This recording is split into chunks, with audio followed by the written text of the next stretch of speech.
Welcome to social post. నేను Nihal.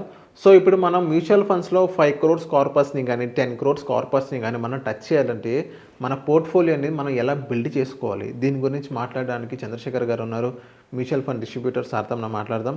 Hello sir, welcome to social post. Hello Nihal garu. Sir, ఇప్పుడు 1 crore అనేది చాలా common అయిపోయింది. సో చాలామంది ఈ ప్రజెంట్ 1 crore అంటే సస్టైన్ అవుతాం, ఒక 20 years తర్వాత 1 crore అంటే అంత ఉండదు.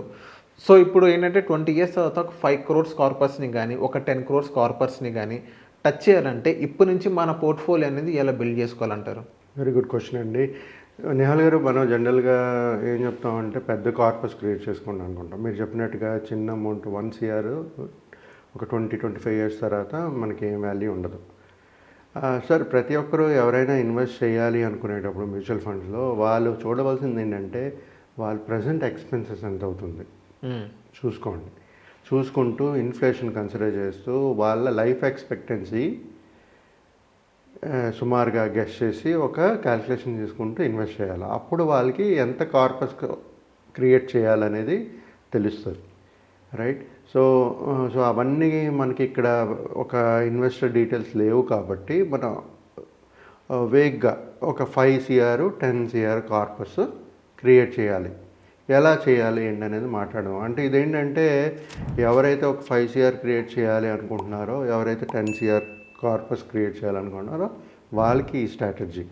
ఈ రెండు క్రియేట్ చేయాలి కాకపోతే 25 yearsలోనే చేయాలనుకున్న వాళ్ళకి ఈ స్ట్రాటజీ. 25 years చెప్తున్నాను నేను. మనం ఒక 35 years కూడా తీసుకునే ఛాన్సెస్ ఉంటుంది. ఎవరికైతే సమయం ఎక్కువ ఉందో క్రియేట్ చేయొచ్చు.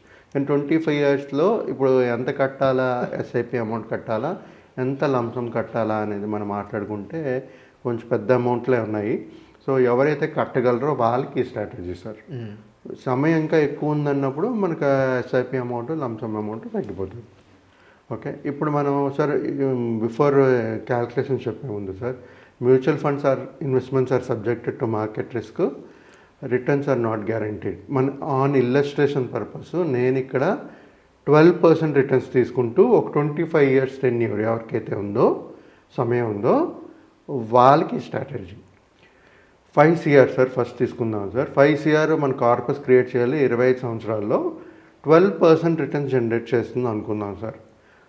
ఒకవేళ 12% రిటర్న్స్ కానీ జనరేట్ చేస్తుంది అనుకుంటే 5 crores క్రియేట్ చేయడానికి SIP కట్టవలసిన అమౌంట్ 26,350 అప్రాక్సిమేట్గా చెప్తున్నాను సార్. 26,350 పర్ మంత్ 25 years కట్టుకుంటూ వెళ్ళాలి. ఓకే, కట్టుకుంటూ వెళ్తే ఇన్వెస్టెడ్ SIP అమౌంట్ ఏమో టోటల్ ఇన్వెస్టెడ్ అమౌంట్ వాళ్ళు ఇన్వెస్ట్ చేసిన total amount 79 lakhs. Okay, 79 lakhs SIP రూపంగా ఇన్వెస్ట్ చేసేస్తే వాళ్ళకి 5 CR 25 yearsలో కార్పస్ క్రియేట్ అవుతుంది, రైట్? ఇప్పుడు SIP అమౌంట్ ఎంత చెప్పాను, 26,350. అదే 5 crore స్ట్రాటజీ ఒక లంసం కట్టి ఒకేసారి ఇన్వెస్ట్మెంట్ చేసి 25 years వదిలేయాలి. అంటే వాళ్ళు చేయవలసిన అమౌంట్ అక్కడ సార్ 30 lakhs. ఓకే, అంటే 30 లక్షలు ఎవరి దగ్గర అయితే ఉందో వాళ్ళు SIP చేయలేరో అలాంటి వాళ్ళు 30 లక్షలు పెట్టేసి వదిలేయాలి. 25 years వదిలేస్తే 12% రిటర్న్ మనకి ఇల్లస్ట్రేషన్ పర్పస్ తీసుకున్న రిటర్న్స్ కానీ మనం క్యాలిక్యులేట్ చేసుకుంటే వాళ్ళకి 5 crores కార్పస్ క్రియేట్ అవుతుంది, రైట్? సో ఇది నేను చెప్పినట్టుగా 12 అనేది ఆన్ అండ్ యావరేజ్ ఇల్లస్ట్రేషన్ పర్పస్గా హిస్టారికల్ డేటా రిటర్న్స్ ఏదైతే వస్తుందో అదే తీసుకున్నాం. దీనికంటే ఎక్కువ ఛాన్సెస్ వచ్చే ఛాన్సెస్ కూడా ఉంటాయి. Okay, okay, on and average 12-15% తీసుకుంటూ మనం మార్కెట్ని బట్టి మనం ఆన్ అండ్ యావరేజ్ 12-15% తీసుకుంటూ మనం క్యాల్కులేషన్ అనేది చేసుకోగలుగుతాం. కానీ రిటర్న్స్ ఆర్ నాట్ గ్యారంటీడ్, అది గుర్తుపెట్టుకోండి. నెక్స్ట్ 5 CR స్ట్రాటజీ అయిందండి. ఇప్పుడు 10 CR స్ట్రాటజీ. 10 crores 25 yearsలో క్రియేట్ చేయాలి. అక్కడ కట్టవలసిన SIP amount 52,700 approximately 52,700 per month 25 years కట్టాలి. కడితే వాళ్ళకి 10 crores కార్పస్ క్రియేట్ అవుతుంది. సో ఇక్కడ వాళ్ళు SIP మూలంగా ఇన్వెస్ట్ చేసిన టోటల్ అమౌంట్ 1,58 lakhs. 1,58,00,000 ఇన్వెస్ట్ చేస్తే వాళ్ళకి 10 crores కార్పస్ క్రియేట్ అవుతుంది వయా SIP. అదే ఇప్పుడు ఒకవేళ లంసం కానీ ఇన్వెస్ట్ చేయాలనుకుంటే ఒకేసారి చేసి 10 crores కార్పస్ క్రియేట్ చేయాలంటే 60 లక్షలు. 60 లక్షలు. సార్ ఈ రెండు స్ట్రాటజీస్ చూడండి, ఎస్ఐపి అమౌంట్ చూసుకుంటే 26,350, ఇంకోటి ఎస్ఐపి అమౌంట్ 10 crores చూస్తే 52,000 అరౌండ్ 700 పర్ మంత్ సిప్ కట్టుకుంటూ వెళ్ళాలి. అంటే ఇలాంటి సిప్ కట్టాలంటే వాళ్ళ జీతం కనీసం 1,00,000-1,50,000 ఉండాలి, రైట్? లేకపోతే ఒక బిజినెస్ చేసిన వాళ్ళు కూడా అలాంటి రిటర్న్ జనరేట్ అవుతూ ఉండాలి. లేదంటే ఒకవేళ వాళ్ళకి లంసమ్ అమౌంట్ 30 lakhs 60 lakhs ఉండాలి. సో ఇంత డబ్బులు అవసరమా అని చాలామంది అనుకుంటారు, మనకి క్రియేట్ చేయలేమేమో అనుకుంటుంటారు. చాలామంది ఏంటంటే 2 lakhs వచ్చినా సరే వాళ్ళ ఖర్చులు అలాగే ఉంటాయి, ఇన్వెస్ట్మెంట్స్ చేయలేకపోతుంటారు. ఎందుకంటే 25 వచ్చినప్పటికల్లా వాళ్ళు హౌస్ లోన్ తీసుకుంటారు, 1.5-2 కోట్లు పెట్టి తీసుకుంటారు ఫ్లాట్. మరి కడుతూ పోవాలి 20 సంవత్సరాలు కడుతూ పోతే వాళ్ళ ఏజ్ ఎంత అవుతుంది? ఇంకా అప్పుడు ఇంకేం చేయలేరు. సో అప్పుడు మళ్ళీ మీరు ఏదైనా మనం మాట్లాడుకున్నట్టుగా ప్రాబ్లమ్స్, టెన్షన్స్ క్రియేట్ అయిపోతాయి. సో ఆ టైంలో ఇన్వెస్ట్మెంట్స్ అనేది చేయలేం సార్. సో నేను ప్రతి ఒక్కరికి చెప్పేది ఏంటంటే 5 CR 10 CR కార్పస్ ఎలా క్రియేట్ చేయాలో చెప్పాను స్ట్రాటజీ. కాకపోతే ఎవరికైతే ఇంకా సమయం ఎక్కువ ఉంటుందో, నేను 25 years తీసుకున్నాను ఇక్కడ. సో 25 years కాకుండా 35 years అనుకోండి, అంటే 25 + 35 ఎంత అవుతుంది? 60 ఉంటుంది. 60 రైట్. సో 60 years వరకు జనరల్గా జాబ్ చేస్తుంటారు కాబట్టి ఇన్వెస్ట్ చేయగలుగుతారు. అలాంటప్పుడు వాళ్ళ సిప్పు అమౌంట్, లంసమ్ అమౌంట్ తగ్గుతుంది. Okay. So person to person strategy మారుతుంటుందండి.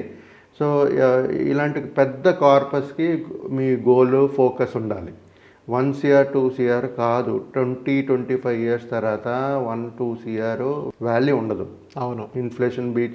మీరు కొంతమంది అయితే ఇంకా బ్యాంక్లోనే ఇన్వెస్ట్ చేస్తున్నారు, ఎఫ్డి పెట్టుకుంటారు, సేఫ్ అంటారు. నాకు ఎలాగ సేఫ్ నాకు అర్థం కావట్లేదు. ఎందుకంటే ఒకవేళ ఆ బ్యాంక్ కానీ క్లోజ్ చేస్తే మీకు వచ్చే అమౌంట్ 5 లక్షలు, మీరు ఎంతైనా పెట్టండి, దివాలా తీస్తే అంటారా? క్లోజ్ అయిపోతే 5 లక్షలు, మీరు ఎక్కడ సేఫ్ ఉన్నారు? మీరు ఎందుకు రిస్క్ తీసుకోవట్లేదు అనుకుంటున్నారు? రిస్క్ తీసుకుంటున్నారు కదా. ఇదైతే మీరు ఒకవేళ మ్యూచువల్ ఫండ్స్లో కానీ ఇన్వెస్ట్ చేస్తే మీ అమౌంట్ని కంపెనీస్లో ఇన్వెస్ట్ చేస్తారు, డిఫరెంట్ కంపెనీస్లో ఇన్వెస్ట్ చేస్తారు. మీరు వేసిన ఒక 1000 రూపాయలు కూడా డిఫరెంట్ కంపెనీస్లో ఇన్వెస్ట్ చేస్తారు. సో ఒకవేళ 30-40 కంపెనీలు ఇన్వెస్ట్ చేసేటప్పుడు 1-2 కంపెనీలు మూసుకుపోయినా మిగతా కంపెనీస్ ఉన్నాయి కదా, సో మీకు నష్టపోయే ఛాన్సెస్ ఉండదు కదా. సో రొటేషన్లో ఉంటుంది మీది అమౌంట్. సో ఇక్కడ ఆ రిస్క్ అనేది ఉండదు. అది అర్థం చేసుకుంటూ mutual fund is one of the best investment strategy. ఒక మంచి ఫ్లెక్సిబిలిటీ ఉంటుంది దాంట్లో. మనకు కావాల్సినప్పుడు ఇన్వెస్ట్ చేయొచ్చు, కావాల్సినప్పుడు తీసుకోవచ్చు, పెంచుకోవచ్చు, తగ్గించుకోవచ్చు, పాజ్ చేసుకోవచ్చు, క్యాన్సిల్ చేసుకోవచ్చు, స్టెప్ అప్ చేసుకోవచ్చు, తగ్గించుకోవచ్చు. ఓకే. సో ఇలాంటి ఫ్లెక్సిబిలిటీ ఉండే ప్రోడక్ట్లోని మీ ఫోకస్ పెట్టి ఇన్వెస్ట్ చేస్తూ ఒకటి ఏంటంటే లాంగ్ టర్మ్ ఉండాలి. అది గుర్తుపెట్టుకుంటూ ఇన్వెస్ట్ చేయండి. ఇలాంటి 5 కోట్లు 10 కోట్లు కార్పస్ కూడా క్రియేట్ చేయగలుగుతారండి. Okay. So thank you sir, మా సోషల్ పోస్ట్ వచ్చినందుకు. థ్యాంక్ యూ నిహాల్ గారు.